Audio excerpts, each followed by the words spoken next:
Hi, Anushka. Are you my convener?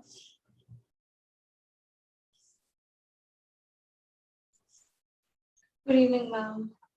Good evening. So, I hope I'm clearly audible. There's no issue with that. Yes, ma'am, you're clearly audible and obvious. Okay.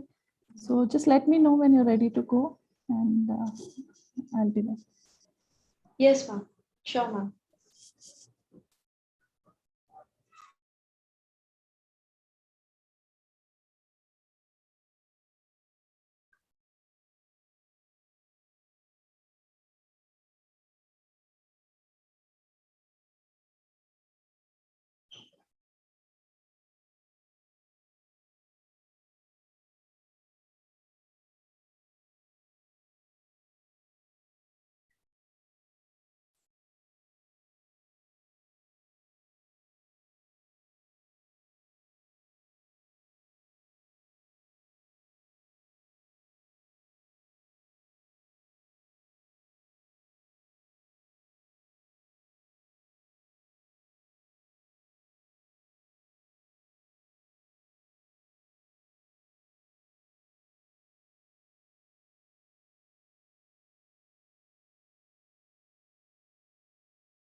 Before we start, I request Richa ma'am, Meghna ma'am, Kamava ma'am, and Lovely ma'am to switch on the camera.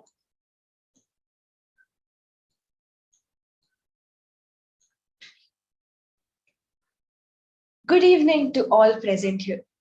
My name is Anushka Chaudhary, and along with the team of Dhanak', I welcome you to the opening ceremony of Delhi Public School Whitefield's annual art and design event, Dhanak' 2021. Art washes away from the soul the dust of everyday life, rightly said by one of the most famous artists of all time, Pablo Picasso. Art is the expression of life. It is the elixir that mankind is blessed with, but only few explore it in its true essence. Dhanak is the culmination of our children's creative expressions, an opportunity to explore the world through their eyes. Literally meaning rainbow, which signifies the celebration of colors. We started Dhanak in 2019. It is the brainchild of the design students who were guided by the extremely talented faculty of the design and visual arts department. The main objective of Dhanak is to appreciate art and artisans. DPS Whitefield is proud to present its third edition of Dhanak with some stellar workshops and interesting stories. From puppet making to entrepreneurship, we have got it all covered. Celebrating artists and artisans, we welcome you to a journey where you can be creative and your imagination is the beacon that will be your companion. Presenting to you Dhanak'21, the Design and Art Festival.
We're very sorry for the technical issues. There was no sound in the beginning. But okay, moving on. To kickstart the event with a very informative interactive session, joining with us today are Ms. Kamava Bopana, the principal of DPS Whitefield, Ms. Lovely Datta, vice principal of DPS Whitefield, and associate professors from two of the most renowned design institutes in India, Mrs. Richa Sharma from NIF Bangalore and Mrs. Meghna Jain Singh from Srishti Bangalore. We welcome you all. I would now like to invite our principal, Ms. Kamava Bopana, to address the audience. Good evening. It gives me great pleasure to inaugurate the opening ceremony of the third edition of Dhanak', our annual feature, which is organized by the art department.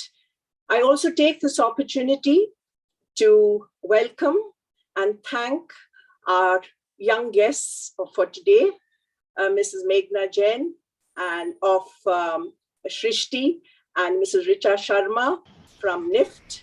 Thank you so much for being with us and sharing your valuable time and interacting with our students. I would also like to place on record the great initiative that is taken by our art department. In spite of the pandemic and all the problems that we are going through, they insisted and said that they would organize this design and art festival. I must say that there are a group of very dynamic and enthusiastic faculty headed by Shweta. And of course, for any successful team to perform, every member of the team has to be good. So I would also like to acknowledge Aditi, Siddhi, and Kalpana for the good work that they have always put in. And you will see that in the culmination of these 15 days with the workshops and webinars, as always, they will do a fantastic job. I wish the entire festival all the very best. Thank you. So we will be talking about the importance of art in today's world. Art elevates the human mind to achieve endless possibilities. So, Richa ma'am, with reference to this statement, how do you think art has the power of changing the world?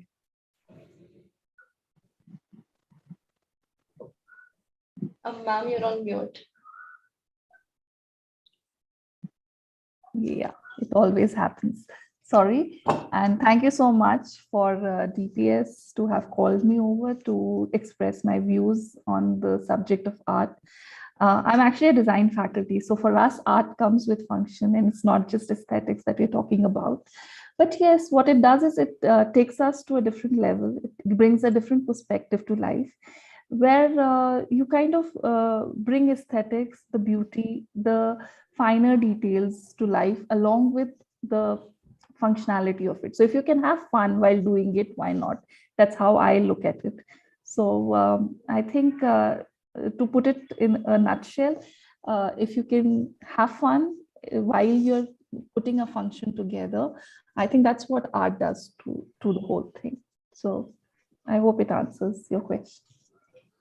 Yes, ma'am, it totally does. And I totally agree with what you said. Meghna ma'am, what is your take on this? So I think, like Richa said, both of us are design faculties, technically speaking, professionally, our professional qualifications. But, and oft, it's a conflicted zone of, whether this qualifies as art or as design, and I think that gap is bridging gradually, over the years. And also, if we look at, traditional artisans, what will you qualify them as? I'm coming to your question because, the artisans are the artists or the designers. They're constantly finding, innate solutions to their own problems that, they do not have a degree. And yet, the way you see them immersed in their craft, in their own practice, it's almost like an art practice. When you see a potter on a wheel or a weaver on his loom, you will, the kind of involvement that is there, the kind of engagement or, the relationship that they have with their craft, is like an artist. And yet what they are doing is creating products probably. So in that sense, I feel this thing of, how does art change the world?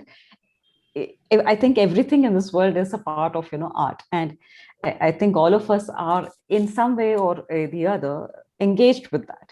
And it does change our world. Yeah. Yes, ma'am, I totally agree with your statement as well. So I have a question for our principal, ma'am. Ma'am, how do you think our event Dhanak' is encouraging the students to practice art and look at it as more than just a hobby? Okay, before referring to Dhanak', let me go back to my school days, which is about 50 years back, where art was just a subject and it was a hobby. And when we went to school, there was an art period and we just drew. There were no inter-school competitions. There was nothing like that. Now, being the founder, principal of DPS Whitefield, I can remember when we started school, we just had one art teacher, and I think she was a homemaker. And I can see the development in the art department. So from one teacher, we grew to 3-4 teachers. It was a department. We finally had a department, and we finally also had an art room. Okay, so we started with an art and craft week. We used to have the art and craft week, and we used to have various competitions, and it used to go on year after year. In 2019, I told Shweta and her team that why not we have an exhibition? And I thought just the children would just display their artwork. But it turned out to be a mega affair.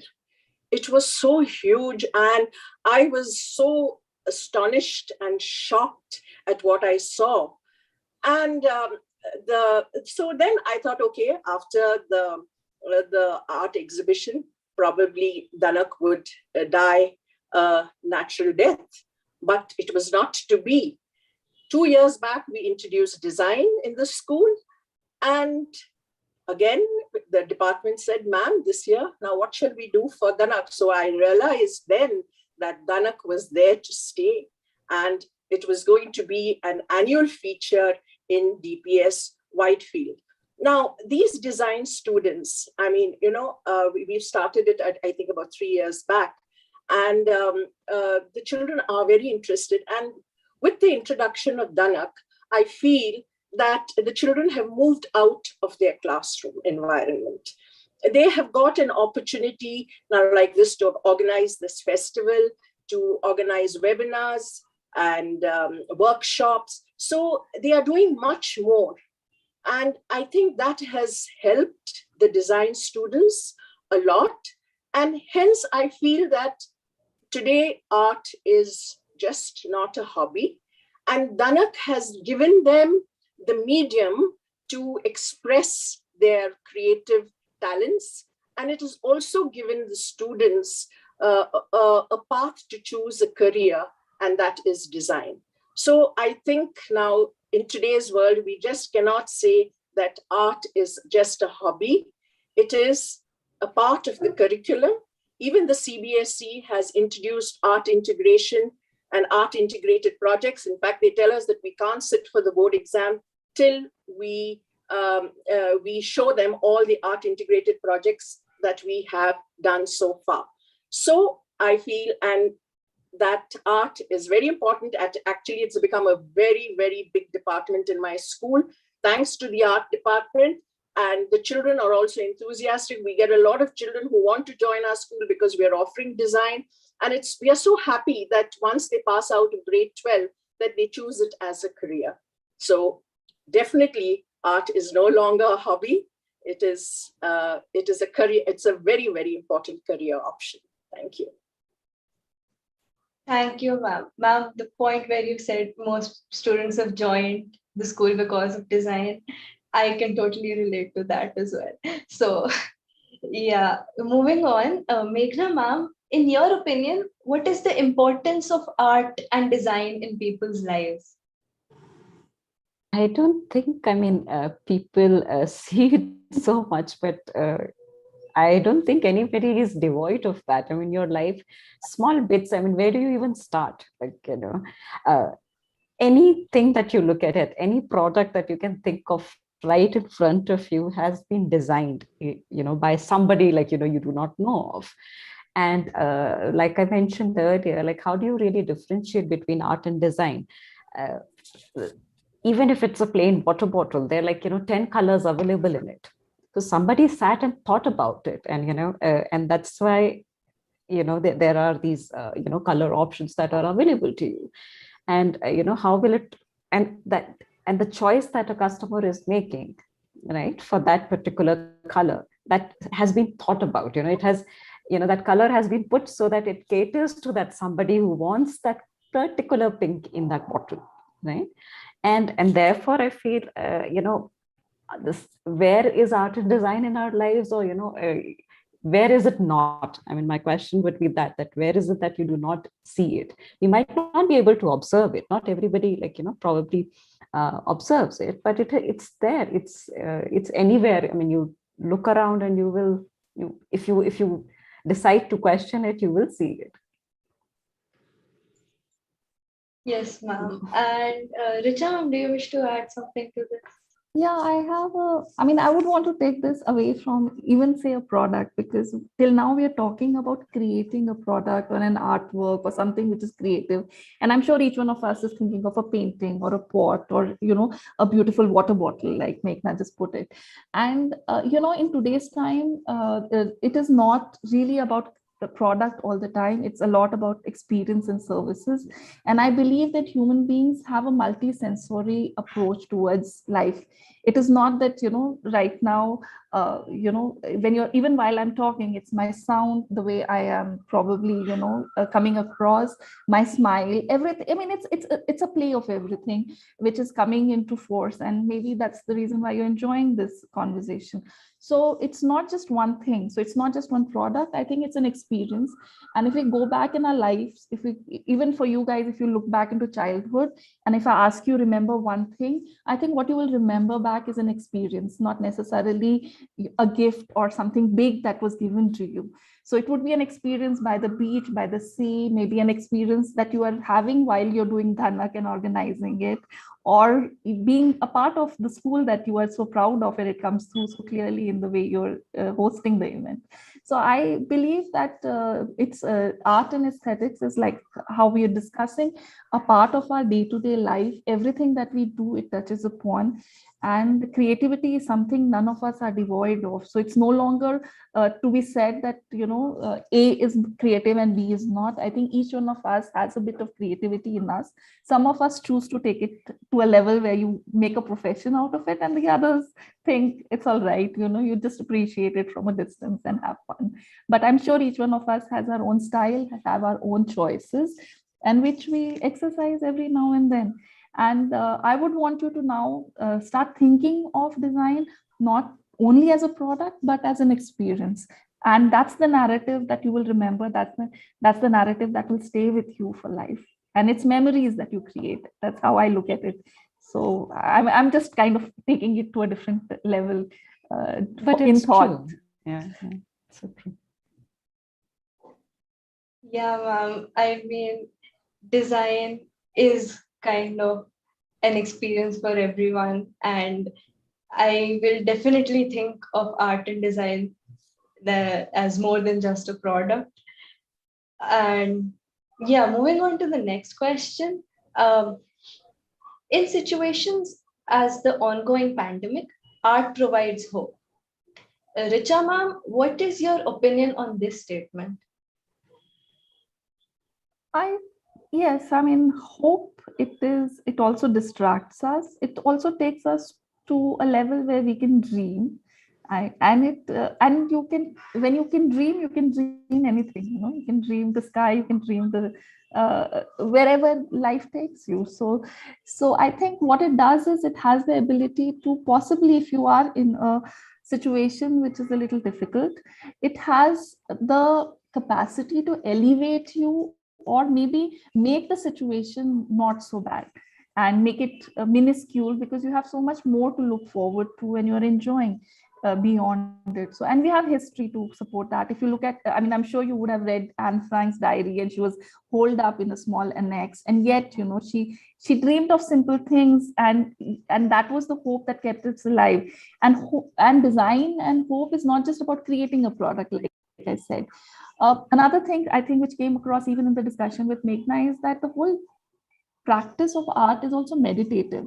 So a lot of times people who excel in what they do, they are totally involved in the act of doing it.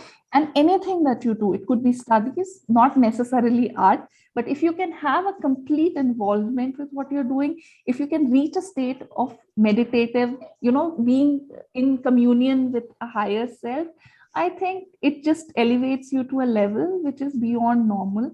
And I guess, yes, that is that has the capacity to keep you grounded. It has a capacity to make you forge ahead with more than what you have. So it makes it bigger than bigger than life. But it's all within you, and you just need to discover it. That's the whole joy of art and aesthetics, I would say. Okay, thank you so much, ma'am. So lovely, ma'am. In our school, we are studying design as a subject from grade 11. Do you think it is necessary to induce design thinking and creative thinking abilities in students from a young age? How does that affect their day-to-day thinking? Thank you, Anushka. Good evening, ma'am. Good evening to our guests, lecturers here today. Before I answer your question, I'd just like to add my 2 bits to what they have been saying, because I completely find art everywhere around me. I love art, though I'm not a very good artist, but I think it's very therapeutic. And I think it really has the power to elevate you to a different level altogether. Now, coming to your question, yes, it is very, very important that children should be given a chance to explore art. Now, research has told us that, young children learn best when they are doing something. So art gives them a platform or a space where they can explore life in different ways. Now, very little ones, they don't know how art is actually helping them, but they can explore colors, textures, patterns without really realizing that it is, helping them in their education. But they get to express themselves a lot. And the more they indulge in this, the better they learn other things, other subjects. So art is a part of everything, and it is very important that it becomes a part of every subject. So it's easier for teachers also to teach different subjects through the medium of art, and young children learn best in that way. So I feel it is very, very important. And as they get used to working with art, they also get used to the idea of thinking out of the box, looking at things from different perspectives. So they become very creative in their thought process. So that's the second part of your question, right? How it helps them in the day-to-day thinking. They start looking at things from different angles. They understand things from different perspectives. So I think that is the best that art does for little ones and for all of us, in fact. Thank you so much, ma'am. I agree to your statements as well. As a student myself, I would prefer doing projects which are related to art rather than just writing down notebooks and stuff. So yeah, moving on to the next question. Meghna, ma'am, how do you think the pandemic has impacted the arts, artisans, and cultures of the world? Well, other than what is already there on social media, and I hope a lot of us are reading that and going through that yes, like any other sector, it has been hit, if that's what you're asking. But I think, apart from the economics of it, the impact of and the social cultural part of it, I think it has also given I would like to look at the positive side, and I would say that it has also given that space for a lot of people who did not have that kind of time earlier to be at home and to start building that practice that they probably always wanted to, but did not have the time to do it. Yeah. And to hone on their skills that were sort of innately there, but sort of somewhere pushed aside in the humdrum of the daily routine. So I think it has given that kind, pandemic has also given that kind of a sort of a positive vibe, little thing to all that negative that has happened, really. Because yes, the craft sector has been hit very, very badly. All of us are aware of that. I would not like to keep repeating on that. But I would also like to touch upon briefly on, I'm slightly deviating from your question directly. But when you were saying that, how does this art give hope? Because that is what has also happened, in pandemic times. And I would like to give you some very direct examples of what Lovely Ma'am was also pointing at, and Richa also said that, how it becomes meditative. Once it becomes meditative, once it reaches that level of practicing, The Buddhist monks, they would practice braiding as an act of meditation. You know, a lot of these, sailor knots or macrame knots that you see, these friendship bands probably that you guys make for yourselves. Well, they evolved from, people actually lose, if you imagine, like, many, many years back when you're sea bound, or even the grazers, the shepherds in the deserts of Rajasthan, imagine them like, you're out there in the desert or you're out there in the sea for many, many days, weeks for, at an end. How do you keep yourself sane? You did not have your cell phones to, go on Instagram, So these were these practices of, keeping your hand involved, like, doing something with your hands so that, your brain is, engaged with something which is more meditative. So, and, there are artists who I'm sure, like, you might have heard of, Yayoi Kusama is one, she started getting these hallucinations at the age of 10. And, she started to draw and paint those. And, she's a big art. I mean, she's an established contemporary artist, Japanese artist. So art, people have found so much hope in art, like, using your word, that I think in these times, that's, I think, what has really kept a lot of people safe. So, yeah, thanks. Thank you, ma'am. Richa ma'am, do you wish to add something to this? Ma'am, you're on mute. Ma'am, you're on mute. Sir, sorry, I kind of lost the track of what we were talking. If you could please repeat the question. Ma'am, so the question was, how do you think the COVID-19 pandemic has impacted? Yes. I think, I'm not going to talk about the negatives because economically, or, there's a huge hit as far as, sales and stuff is concerned. But a couple of things that have really come out of pandemic, which are positive, is, of course, people have slowed down. We talk about slow fashion. I think this is the time when it has actually arrived in many cases. People have understood what minimalistic lifestyle is because they had no maids, no cooks. People started appreciating the dal chawal in life, which possibly they never did because you just order, you have a Swiggy on your app and, instant gratification. And I know so many people who started cooking. I went to local stores and I was surprised that my local Bartan wala says ki my sales are up. He's very happy, home textile sales are up. People are doing up their homes. So I think everybody is kind of creatively involved, slowed down, trying to cozy up the spaces that they're in. So I'm sure a lot of art is definitely happening. Another thing which COVID did was that it opened up the online platforms to everybody. So right now, a panel like this, I would have to travel like 1.5 hours to come to your school. And by the time I reach your school, I'll be like, oh my God, I'm already tired. And, you're not in any position to really have a sense of humor as well. Now, I love this today because all of us can come together at a click of a button and we're talking. I can speak to a craftsman sitting in Orissa and we can have a one-to-one.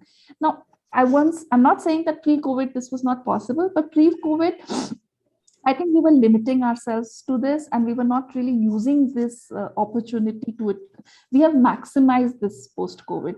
People, personally, I have stopped doing audio calls and I've moved to video calls, and I'm not a video person, believe me. So what I'm saying is that, we are all visual people. We like to connect. And I think COVID has brought these very subtle changes. If you ask me a year pre-COVID that can you teach design online, and I would say, are you mad?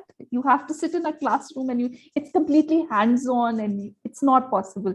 And we've done 2.5 semesters online. So I think it's opening up huge possibilities for everybody. A lot of things will happen from here, and it's for us to kind of explore and see what we can. I think it's a huge cauldron of many ideas brewing right now, and I think a few years down the line is when we'll start seeing the results of what happened. So I'm not feeling low about COVID. I'm quite happy with the possibilities I can see coming out of it once we are through the worst. Yes, ma'am. Even the online platform has given everyone a chance to bring themselves out of their boxes. And even the teenagers, like people I know, including me, I have started my own small business and I am selling art these days. So yeah, it has brought out some of the best parts in me. So yeah, I would like to say that audience is open to question. They can just write a question in the chat box and we'll acknowledge them later. So yeah, this question is for all of you.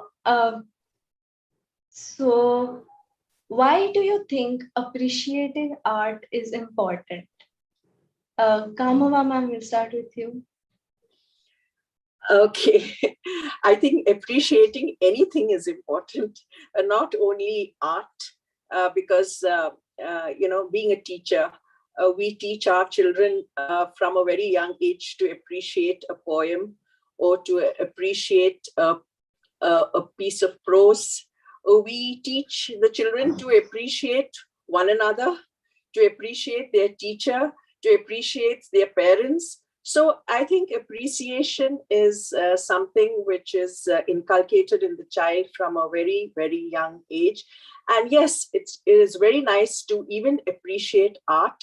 Now, when we are talking about art, as of now, we've been talking mainly of visual art, but I could also speak about performing arts, because art is performing art as well as visual art. And I think appreciation of any kind is good, not only in art, as in everyday life. You should be able to appreciate everything around you, your nature, your people around you. And of course, art is the thing. And I'd really, I hope I did have the talent actually to appreciate art. As I always tell everybody, I was never good in art. In fact, I used to fail in art. So it would be nice that if everybody had that ability to appreciate art, whether it is visual art or it is performing art, and to appreciate everything around them. Lovely, ma'am. What is your take on this? Yes, I completely agree with ma'am. It's a beautiful question, but I think this year we've all learned about appreciation majorly. So appreciation is definitely important. You have to appreciate everybody, their work. Teachers want their work to be appreciated. Children want their work to be appreciated. But majorly, I think we learned through the pandemic to appreciate life. And that is very, very important. And life, I feel, is the biggest art of all. God is the biggest artist, greatest artist. And life is definitely the biggest canvas, and nothing can get bigger than that. So we definitely need to appreciate art in all forms. And when I'm talking of art, it's not just like what ma'am said, it's not only about visual arts, it's about performing arts. It's also about the art of knowing people, dealing with people, art of talking to people, art of, creating a relationship, bonding with others. Everything requires the word art. So I think we need to definitely appreciate art in all forms. Meghna ma'am, what do you have to say about I think Kamawa man and Lovely man, they've put it so well together that, what is really, what is it that you do not appreciate? And what is it, like I had said earlier also, what is it that is not art really? And I think pandemic, yes, has definitely given this, has brought about, I think, probably a lot more focus on what all you should be appreciative of. The privileges that we come from, we are talking about the pandemic, yes, but a lot of us, I think, are still privileged, in fact, to be able to sit here and talk about it, right? that by itself is an appreciation. I think of, yes, it does not probably directly answer your question of, why should we appreciate art? But like, I think all of us agree on that point that, everything really is, art. And well, if I speak more professionally, art appreciation is a more like, it's a very theoretical, strict subject that, we can go into details there also. But, that let your art teachers do that. And, we are here to talk about larger issues. And I think to be able to appreciate nature around you, to be able to appreciate small acts of kindness that, which really, we miss out on, to be appreciative of your parents, your house helps, your building guards who are running the show for you. We do not even realize these things. But I think it's the pandemic that has really made us start to start observing these small acts of, kindness that really run our lives.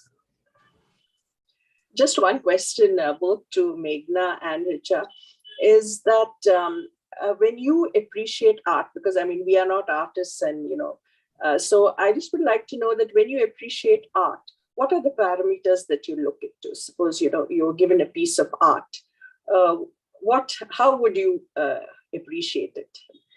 As a layman, I'm asking you. So I would just how would you? With the colors, or how it inspires you, or in what way, the theme. So what are the parameters that you look into when you appreciate art? I'm talking of visual art. I think, first of all, it's very important to put it in its context. To understand the context is very, very important. When was that piece of art made? Where was the artist from? What was his, or her time period within his art career? Like, when was that person creating that piece of art?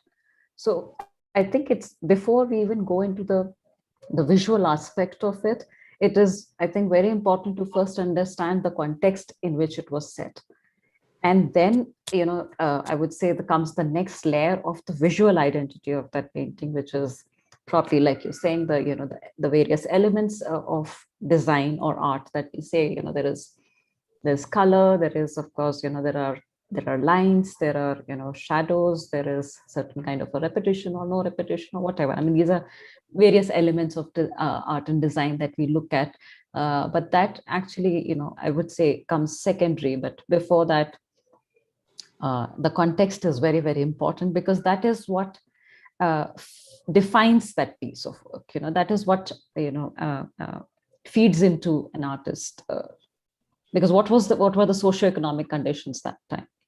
What was the historical significance of that time? So yeah, thanks. Over to you, Richa. Thanks, Meghna. I think you said it right. It is the context which actually dictates what the art is. So simply put, before the camera was invented and before we could just take pictures, drawing realistic portraits was considered highly creative. But today, if somebody is able to do it, we may possibly not appreciate it so much, and we would appreciate a more modern version of it. Being because we are already flooded with visuals. I think our generation, for that matter, and the generation which is coming up, thanks to the media, thanks to cameras in our hands and on our phones, I think having a photograph, we have visual bombardment, I would say. Like, there's too much of visual happening. So I think today, if you ask somebody, they would possibly like something which takes them away from from reality, something which talks beyond it. So when you are talking about art aesthetics or appreciating art in that manner, the context becomes very, very important. I don't even consider myself an art connoisseur, for that matter, and I teach design. So for me, the function also becomes very important, because art by itself has no meaning if it doesn't serve its purpose. So like they say, beauty lies in the eyes of beholder. And I had my dad who would always tell me that you pay for your choice. So now what you can do is to improve your choices, and that will come from the more you understand art, the more you understand the different mediums. And but anything that you appreciate and you're willing to pay for it, I think is beautiful. And I don't think we should get so bogged down by what somebody else's version of art is. I think each one of us should have the courage to hold on to what we find beautiful. And it could be something simple or it could be something extremely grand. So my take on art is, I think it's about you. It's a representation of your attitude. It should be mirroring you in some way or the other. So there is no one definition for what is beautiful or what is nice. But one thing which I always tell my students, and this is something, I mean, I'm a teacher and I'm on a teaching mode right now, that, not everybody is made to do extraordinary things, but each one of us can do simple things extraordinarily well. So if you can hold on to this thought and live by it, I think everybody can do well in whatever pursuit they take. It could be small or it could be a big one, or you can make a career out of it. But whatever you do, try and do it well. And I think you will arrive. That answers the question very well. Thank you so much, ma'am. So there are a lot of questions from the audience. We'll just take a few of them. So Arya is asking, how can art become more mainstream along with professions like medicine and engineering? So Meghna, ma'am, do you want to say something? That's $1 million question, I think.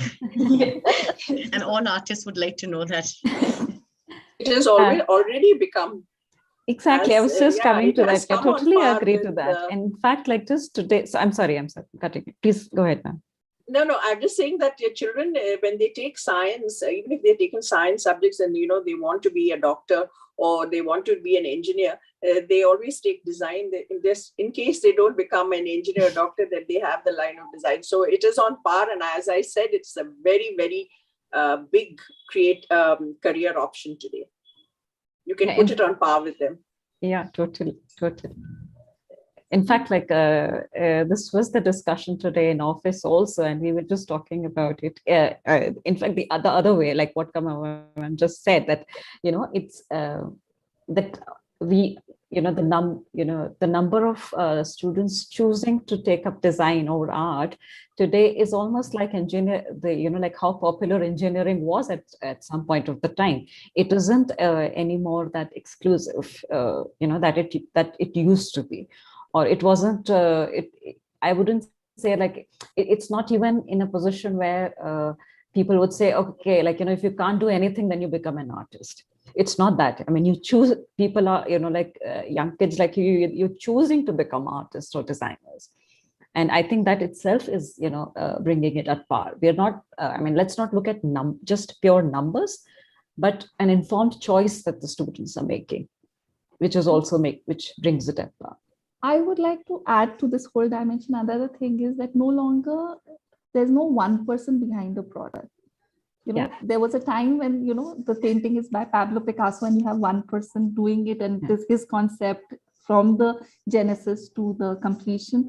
Today, everything around you is a collaborative work.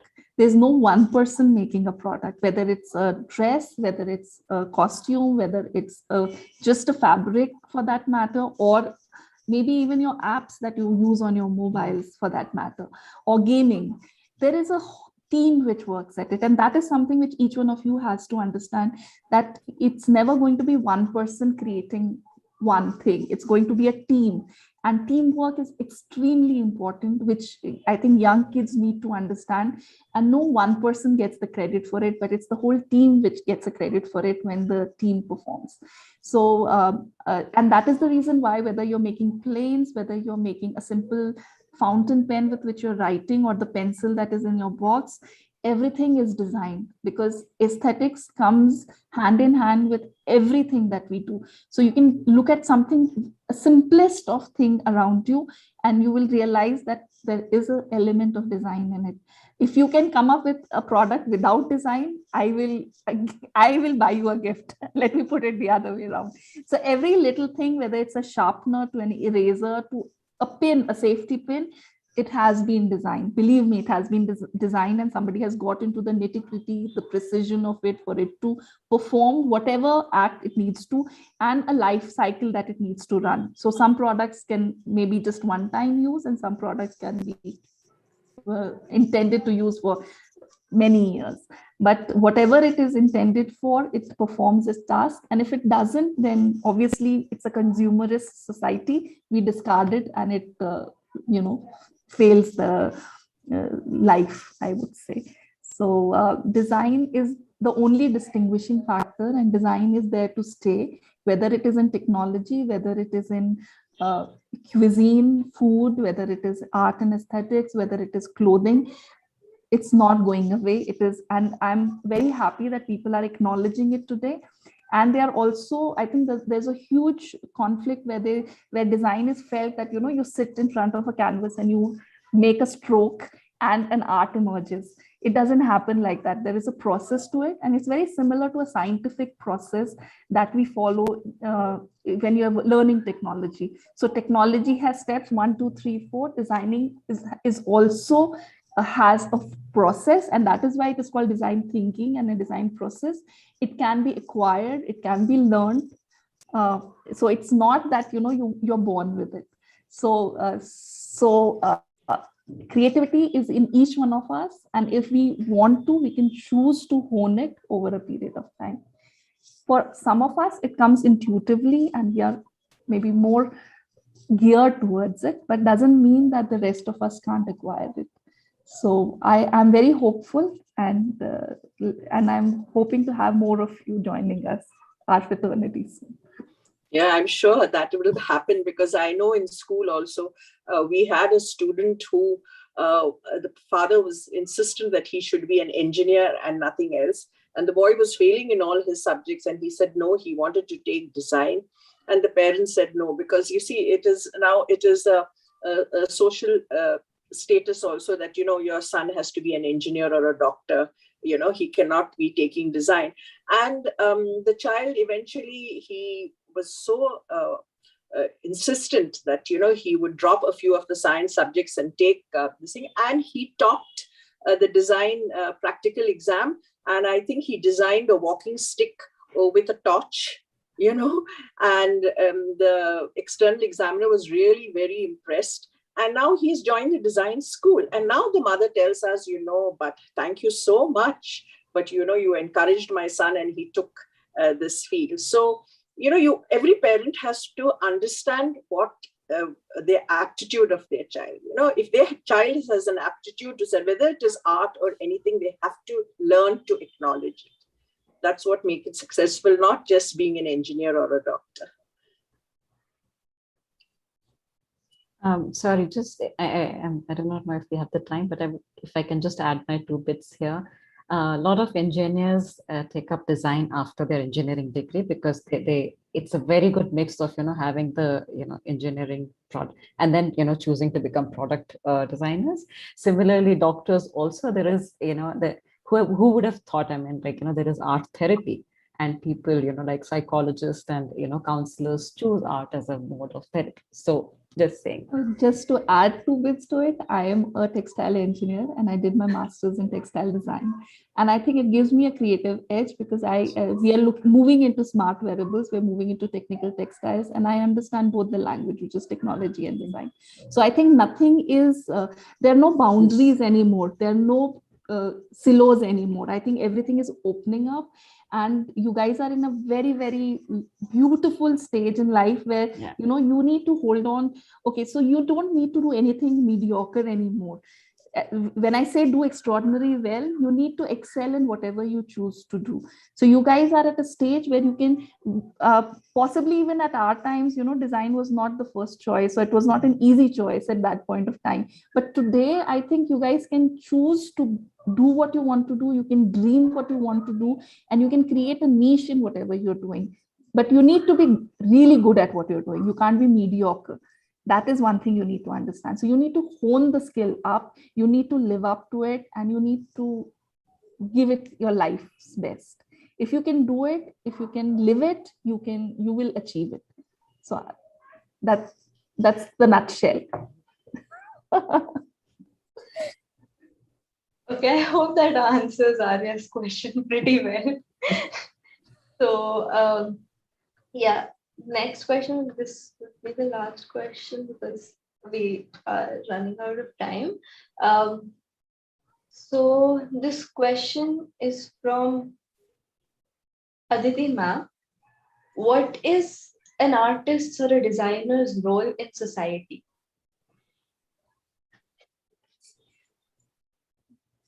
So Richa ma'am, you can start. It's not an easy question, believe me, because there are many things which are coming to my mind. And the artist's role in society.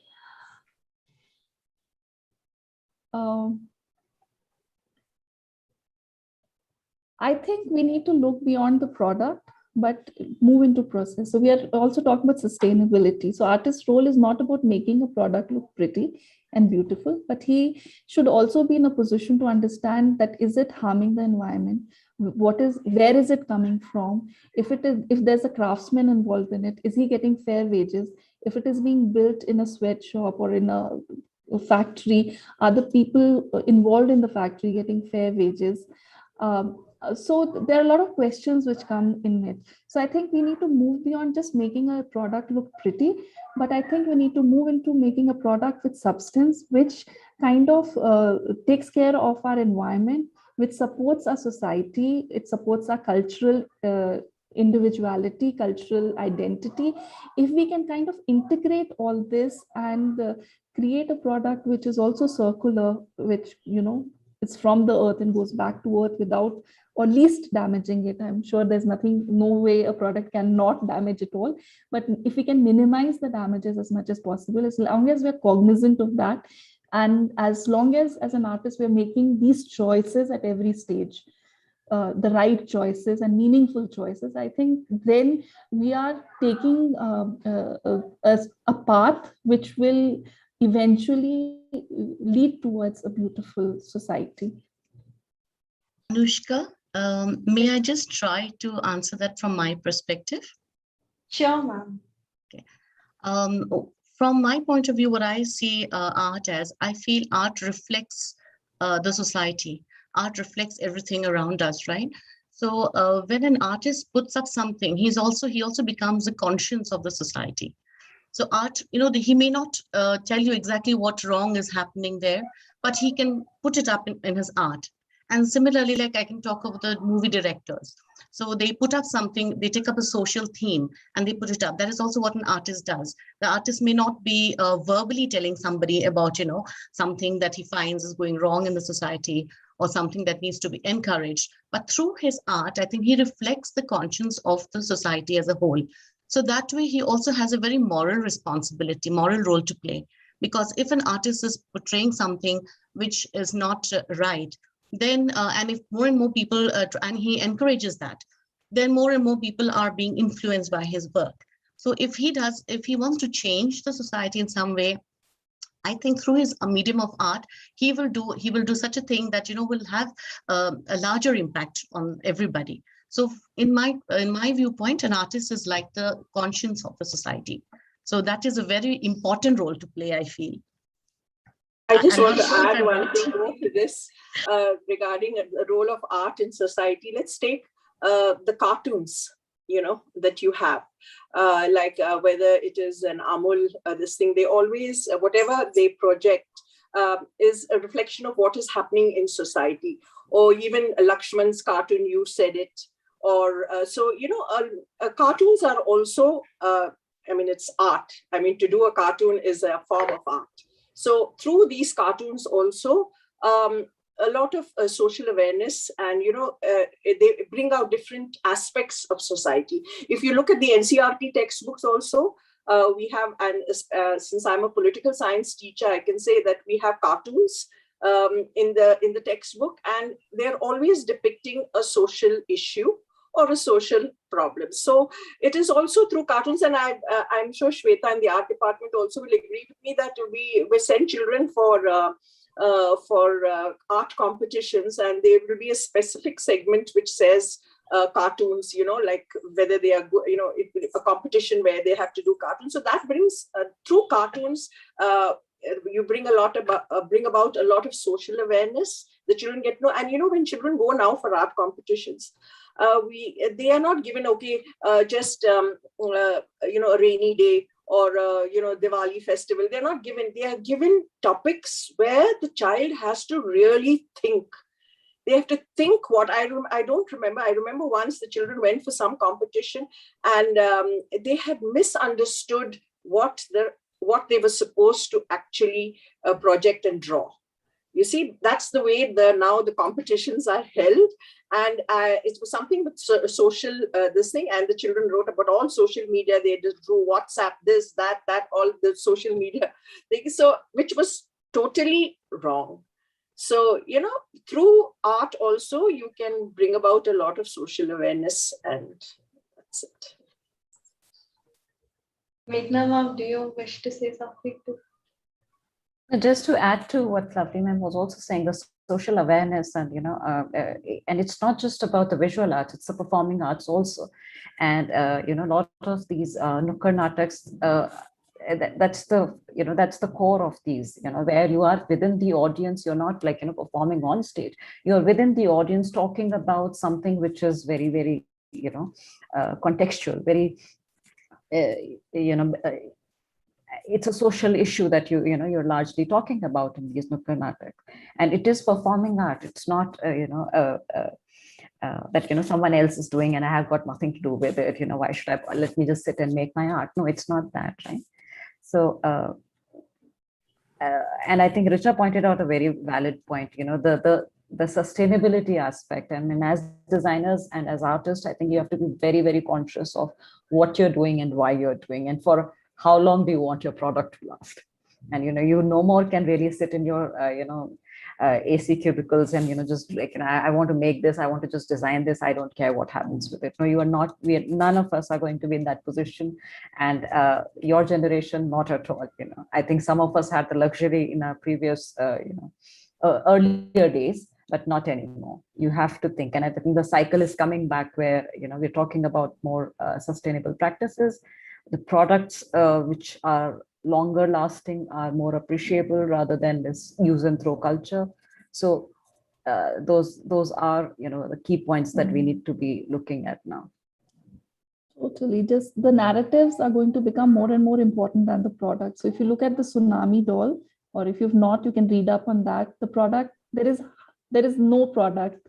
I mean, it is a product, but I think the story behind the product is much larger. So I think it's the narratives which are going to pivot the product, and not the product that is going to take the mainstay. So I think the landscape is changing, and you need to be more aware. You can no longer just focus on the looks and the visuals, but you need to it encompasses a lot more, and we need to be cognizant of that. And it has to be, all abiding. Only then a product works. Otherwise, it has a very small shelf life. Let me put it like this. It's not that it may not work, but if it has to sustain, it has to imbibe all these. And as an artist, I think it is our role, because I believe that designers and artists are innovators. They are the one who are forging new paths. So we have the ability to choose a fairer path, let me put it like this, because the rest will follow us. So that lies on our shoulder, whether it's the moral fabric, or whether it's sustainability, or making choices of how we go ahead. But we are innovators. We are the one who are making the path for everybody else to follow. So that rests on our shoulder, that we make the right path and go on that.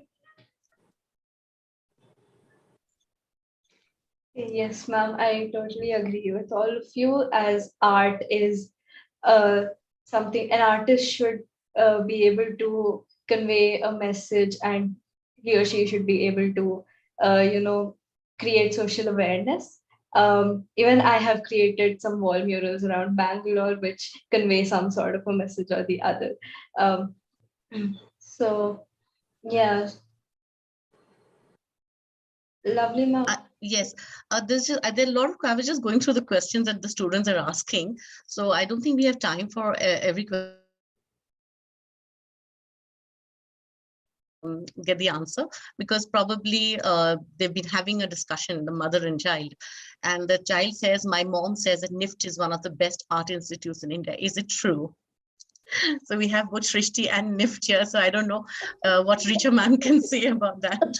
Well, if you ask me directly, I'm going to say NIFT is the best, because I mean, that has been my alma mater. I'm an alumni of NIFT, and now I've been like, I'm fossiled in NIFT for that matter. So I'm going to take the flag and raise it high. But having said that, I always tell my students that art lies in each one of us, creativity lies in each one of us. And as teachers, whether it is me or whether it's Meghna, or for that matter, any of the art teachers, Shweta, who is with DPS, I think we are only facilitators. We can only guide students to a higher sensitivity, a higher sense of aesthetics. We can only guide them. We are I no longer call myself a teacher. I only call myself a facilitator, because we are in an age of information abundance. Google is there, which has everything there. But how do you choose what is information for you and what is garbage?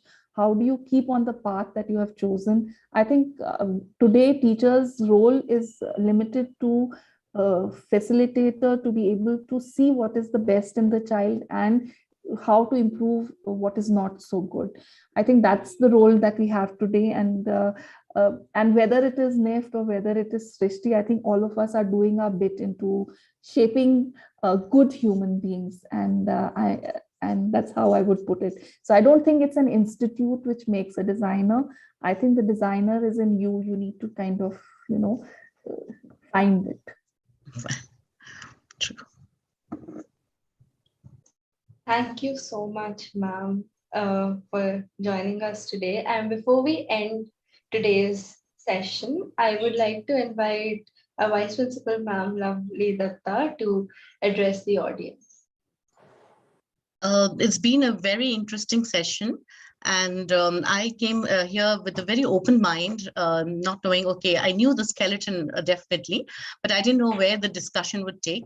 It was really a lively discussion, and I hope that our audience, all the students who are watching, are able to get the answers to their questions. I saw a number of questions which were quite similar to what has already been asked and what both our faculty members here today have already said.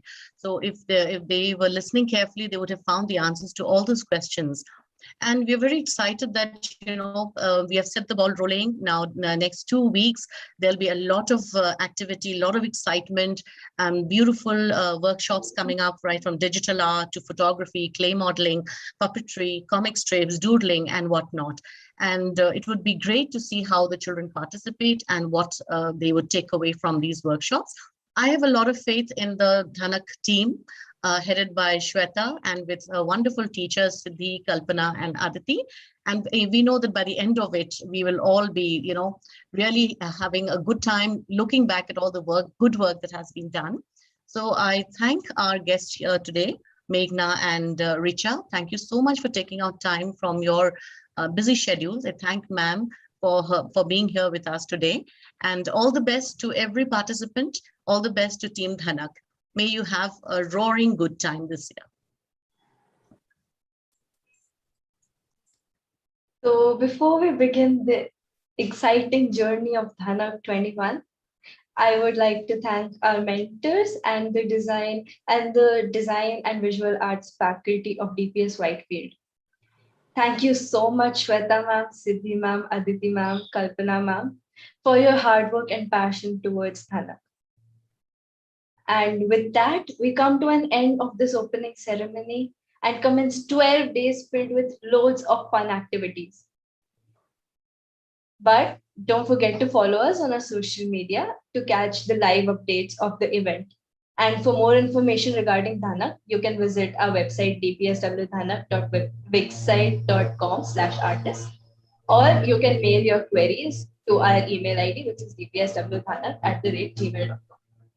All the best, and we hope you enjoy these 2 weeks to the fullest. Thank you, Anushka. Thank you, DPS, for inviting us. It's been a pleasure.